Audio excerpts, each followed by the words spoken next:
Hi, from my lockdown bunker. 7 years ago, a top Chinese politician called Bo Xilai was found guilty of corruption and jailed for life. In fact, what had happened was that he had made a bid for the leadership and failed.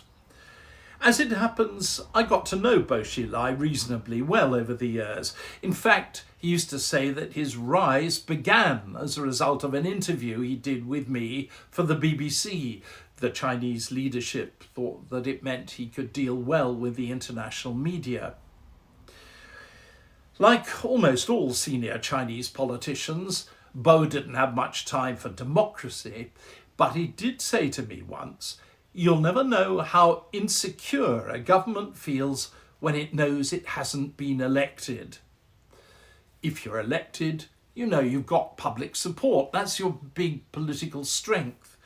And if you aren't elected, you've always got that nagging sense of insecurity."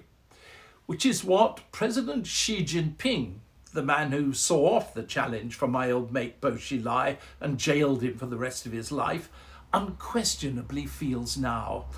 Sure, he's come pretty well out of the coronavirus crisis, though there are certainly a great many questions still about how China played the early stages of it. But Xi Jinping's greatest fear is that if the world economy goes down the drain, China's going to suffer like everyone else, and there could be real trouble in its towns and cities. Which is why Xi Jinping has decided it's time to come down hard on Hong Kong. Remember those million-strong marches and sit-ins there last year when the local administration tried to introduce laws to control Hong Kong's relative freedom? Suppose China's economy does go wrong and that kind of feeling spreads from Hong Kong to the mainland. Yet China isn't just a massive one-man dictatorship. There are immense numbers of factions and opinions, even inside the Chinese Communist Party itself.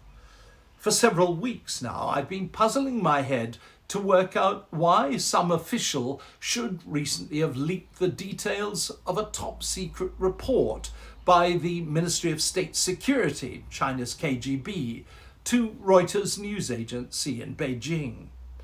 The report warned that China was more unpopular around the world now than at any time since the massacre in Tiananmen Square in 1989. Why would anyone want to leak that? I'm beginning to wonder whether it was just to head off such an approach as Xi Jinping seems to be planning now to clamp down hard on Hong Kong. Contrary to what you might imagine, the spooks in communist countries are often noticeably less hardline than the politicians they serve.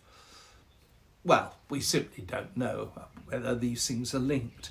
But what I'm certain about is that there's a lot more trouble to come if the Chinese leadership does push ahead with its plans for Hong Kong. Not because China feels strong, but because it's worried it's in danger of seeming weak. Remember poor old Bo Xilai languishing behind bars. You'll never know how insecure a government feels when it knows it hasn't been elected. Well, that's it from me. Until we meet again, goodbye.